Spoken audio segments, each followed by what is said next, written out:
ये 5 business ratio ऐसे हैं जो अगर आप धंधा करते हैं तो आपको पता होने चाहिए और आपको समय समय पर अपने धंधे में इनका इस्तेमाल करना चाहिए।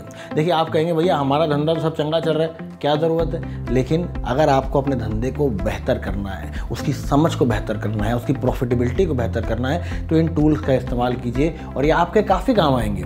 अब ये कौन कौन से रेशियोज़ हैं? तो सबसे पहले हम बात करते हैं, इसको हम बोलते हैं लिक्विडिटी के अंडर आता रेशियो, करंट रेशियो की। अब करंट रेशियो क्या है? करंट रेशियो है वर्किंग कैपिटल रेशियो, जो हम हमेशा कहते हैं कि भैया धंधे को चलाने के लिए जिस पैसे की ज़रूरत पड़ती है उसे आप वर्किंग कैपिटल बोलते हैं। तो इसको आप वर्किंग कैपिटल रेशियो मानते हैं। कैसे आप इसको मानेंगे? करंट रेशियो जो होता है वो आपके जो करंट एसेट्स और करंट लायबिलिटीज़ के बीच का जो डिफरेंस है उसको आप करंट रेशियो बोलते हैं।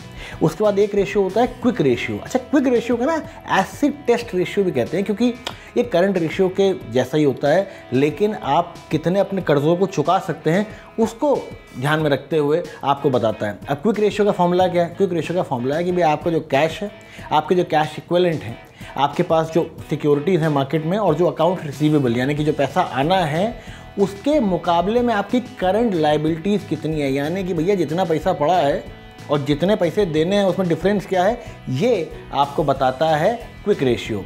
अब बात करते हैं डेट टू इक्विटी रेशियो की। इसमें क्या होता है कि आपके पास कितना कर्जा है और आपने कितनी इक्विटी अपने बिजनेस में लगा रखी है, उससे आपके कंपनी का जो फाइनेंशियल स्ट्रक्चर है ना, उसमें कितना रिस्क है ये पता चलता है। देखिए, डेट टू इक्विटी रेशियो बड़ा सिंपल है निकालना। आपका लॉन्ग टर्म डेट, आपका शॉर्ट टर्म डेट, जितना आपका लीज है, और उसको आप डिवाइड कीजिए शेयर होल्डर इक्विटी से, और आपको आइडिया आ जाएगा कि आपका डेट टू इक्विटी रेशियो क्या है।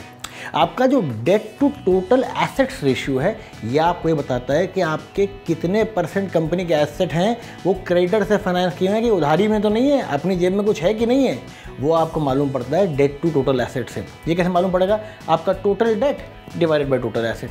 ये सारे रेशियोज़ आपको समय समय पर अपनी कंपनी में लगाते रहने चाहिए कि आपको मालूम पड़े कि आपका डेट कितना है, आपकी डेट भरने की क्षमता कितनी है, और सबसे ज़रूरी बात है कि जो धंधा है वो प्रॉफिटेबिलिटी की ओर बढ़ रहा है या अभी केवल कर्जे से ही आगे बढ़ रहा है। तो ये सब ज़रूरी है और इन सब को यूज़ करते रहिए और हमारे वीडियोज़ देखते रहिए। आप कैसे देखेंगे वीडियोज़? उसके लिए आपको पेज सब्सक्राइब करना पड़ेगा, तुरंत कर लीजिए सब्सक्राइब।